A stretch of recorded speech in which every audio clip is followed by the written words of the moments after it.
ꯈꯨꯠꯁꯦꯝꯒꯤ ꯑꯣꯏꯕ ꯑꯗꯨꯒꯨꯝꯕ ꯊꯥꯎ ꯐꯪꯗꯕꯒꯤ ꯑꯃ ꯂꯥꯛꯏꯁꯦ ꯃꯁꯤꯒꯤ ꯃꯔꯨꯑꯣꯏꯅ ꯉꯁꯤꯒꯤ ꯀꯩꯅꯣꯁꯦ ꯄ꯭ꯔꯦꯁ ꯕ꯭ꯔꯤꯐꯤꯡꯁꯦ ꯇꯧꯖꯕꯅꯤ ꯃꯤꯗꯤꯌꯥꯁꯤꯡꯕꯨ ꯀꯧꯖꯕꯅꯤ ꯑꯩ ꯍꯧꯖꯤꯛ ꯑꯍꯥꯟꯕꯗ ꯑꯩꯈꯣꯏꯒꯤ ꯂꯩꯔꯤꯕ ꯄꯦꯇ꯭ꯔꯣꯜꯒꯤ ꯅꯣꯡꯃꯒꯤ ꯑꯦꯚꯔꯦꯖ ꯔꯤꯀ꯭ꯋꯥꯏꯔꯃꯦꯟꯁꯦ 298 KLꯅꯦꯕ ꯑꯗꯣ ꯑꯩꯈꯣꯏꯅ ꯁꯤ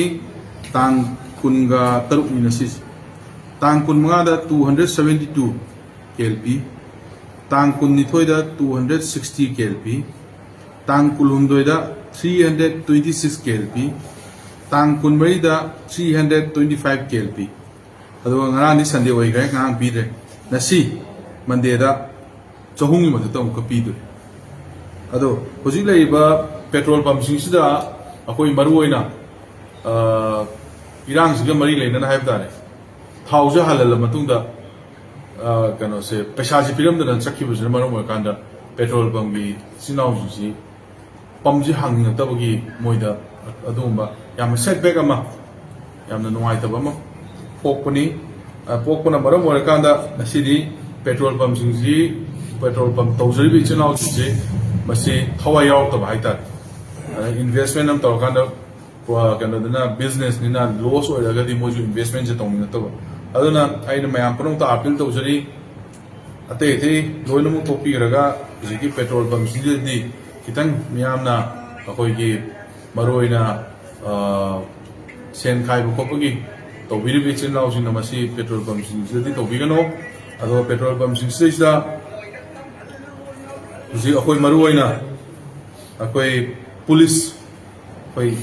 हयेंदगी पुलिस से अखोइ थम्बनी पेट्रोल पंप सिंगदा अदुगा अखोइगी फूड एंड सिविल सप्लाई की डिपार्टमेंट की मिसु थम्बनी अदुगा अखोइ हुजि नोमदा अखोइना पीरिबा लिस्ट से हाइदी सिगी पेट्रोल पंप से थाव सु पीग्रे सिगी पेट्रोल पंप से थाव सु पीग्रे हाइबगी लिस्ट अमा अखोइना मीडियादा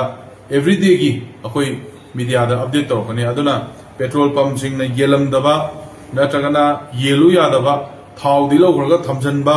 अदुम पेट्रोल पंप कयाम लैतबा नते मोगी मथेता अखोइ लीगल एक्शन लौखननबगी अदुगुम्बा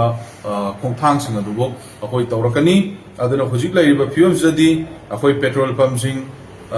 तौबिरिबा इचिनाउसिंगी अवाबदु यंजरगा अखोइ पुलिस थमजगनी अदुगा अखोइ स्टाफ सिंग थमजगनी अदुगा अखोइना पेट्रोल पंप की इचिनाउसिंगसु अखोइदा सुगुम्बा सपोर्ट से पीबीरगा अखोइ पेट्रोल पंप से हांगबिननबा लैरिबा थाउसिंग अदु पब्लिक सिंगदा पीबीननबा अना अखोइ हाइजनिंगी अखोइदा कैसु थाउगी अवाटपा कैसु लैते अदो थाउगी अवाटपा लैतबा पोसे मसी खुसेमगी सुगुम्बा थाउगी अवाटपा ओइननबा होटनबा तौरिबसे मसिमतंग लेपियोना आई मसिमतंग अपील तौजनिंगी अदुगा लोइसलकपदा अखोइगी लिस्ट से अखोइ नसीगी अखोइ हुजिक थाउगी थोकदबा लिस्ट से पेट्रोल पंप सिदा अखोइ थाउ पीग्रे हाबसे होरे गातंग लेगा आई मीडियादा आई मयाम पुनमत यहोंजरके मसिमसु मीडियासिंगना एवरीडे खरगर कवर तौबिरगा मयाम पुनमना मसिमतंग मतेंग पांगबियोना आई कनो तौजनिंगे अदुगा लोइसिनजरकपदा सिना अखोइगी पेट्रोलियम कनोने अखोइगी लिक्विड पेट्रोलियम हाइतारे लिक्विड गैस से अखोइगी हुजिक मयामना LPG ना हाइनरिस मसिगिसिसु तौबदि तसेना अखोइगिसे होय अवाबसिंदुगी येंगाकांदा अवाबसिंदुना मरम ओरकांदा सेन थुंगी कनोसे अखोइगी डोमेस्टिक ने हेक सिजनगदबसिना कमर्शियल दे हेक सिजनबगुम्बा अरे कमर्शियल दे सिजनगदबसिना हेक डोमेस्टिक दे सिजनबगुम्बा सुमबसि खरा लई होय डोमेस्टिक की दुगा कमर्शियल खितंग कमर्शियल ना तांगी अदा अमदुरि डोमेस्टिक की कनोजिगा खितंग खेने अदना यारगदी अखोइ नहानसु विदिन 1 वीक हाइरमगदा माले अखोइना service to correction within 1 week मनुंगदा सुमसे तौबिगनो ना अखोइ हाइजबनी अदैदा मखाताना तौबिदनबना आई रिक्वेस्ट तौजबनी और यारगैदी अखोइगी लैरिबा सिचुएशन सिन मरम ओरकांदा लंबीगी इश्यूज न मरम ओरकांदा होय रेनी सीजन ओइबा ऑन द कंस्ट्रक्शन ओइबा अंडर कंस्ट्रक्शन ओइबा मरम ओरकांदा अखोइगी चही था मनुंदा इसम सम हागदा कुंतरेलक चिंगदबा हाइतारे कॉन्वॉय लागदबस अदु 13 5 हेन यौबुंगमदबगुंबा सुम मयामसे मरम ओरकांदा सोनागंदा अखोइगी लिक्विड पेट्रोलियम जी खितंग शॉर्टेज ले अदना मोइना नोमदा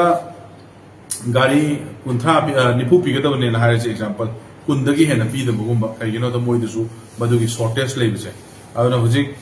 ꯀꯩꯅꯣꯒꯤ ꯑꯣꯏꯅꯗꯤ ꯗꯤꯖꯜꯒꯨꯝꯕ ꯄꯦꯇ꯭ꯔꯣꯜꯒꯨꯝꯕꯗꯤ ꯂꯩꯇꯦ ꯑꯗꯨꯒ ꯍꯧꯖꯤꯛꯀꯤ LPG ꯒ꯭ꯌꯥꯁꯀꯤꯗꯤ ꯂꯩ ꯑꯗꯨꯅ ꯃꯁꯤ ꯍꯧꯖꯤꯛ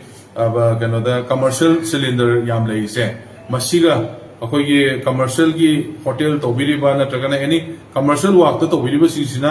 ꯕ꯭ꯂꯨ ꯀꯂꯔꯒꯤ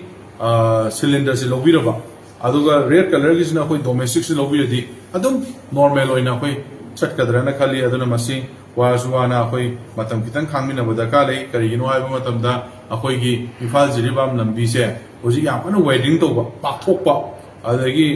ꯂꯦꯟꯁ꯭ꯂꯥꯏꯗ ꯄꯥꯛꯊꯣꯛꯄꯗꯨꯒꯤ ꯅꯧꯅ ꯀꯛꯄꯒꯤ ꯂꯦꯟꯁ꯭ꯂꯥꯏꯗ ꯂꯩꯕ ꯃꯁꯤꯒꯤꯁꯦ ꯗꯕꯜ ꯂꯦꯟꯒꯤ ꯐꯖꯅ ꯄ꯭ꯔꯣꯕꯤꯖꯟꯁꯦ ꯂꯥꯛꯈ꯭ꯔ ꯃꯇꯨꯡꯗꯗꯤ ꯍꯦꯟꯅ ꯑꯩꯈꯣꯏ ꯂꯝꯕꯤꯒꯤ ꯑꯋꯥꯕꯁꯤ ꯂꯩꯔꯔꯣꯏ ꯁꯤ ꯂꯣꯏꯔꯛꯄꯕꯨꯛꯇꯤ ꯑꯩꯈꯣꯏ ꯔꯦꯅꯤ ꯁꯤꯖꯟꯁꯤꯅ ꯃꯔꯝ ꯑꯣꯏꯕꯅꯤꯅ ꯑꯩꯈꯣꯏ ꯈꯤꯇꯪ ꯋꯥꯕꯅꯤ ꯑꯗꯨꯅ ꯔꯦꯅꯤ ꯁꯤꯖꯟꯕꯨꯛꯇꯤ ꯑꯩꯈꯣꯏ ꯋꯥꯁꯨ ꯋꯥꯅ ꯈꯔ ꯈꯥꯡꯃꯤꯟꯅꯁꯦꯅ ꯑꯩ ꯁꯨꯃꯥꯏ ꯁꯨꯝ ꯑꯩ ꯄ꯭ꯔꯖꯥ ꯃꯐꯝꯗ ꯑꯄꯤꯜ ꯇꯧꯖꯔꯤ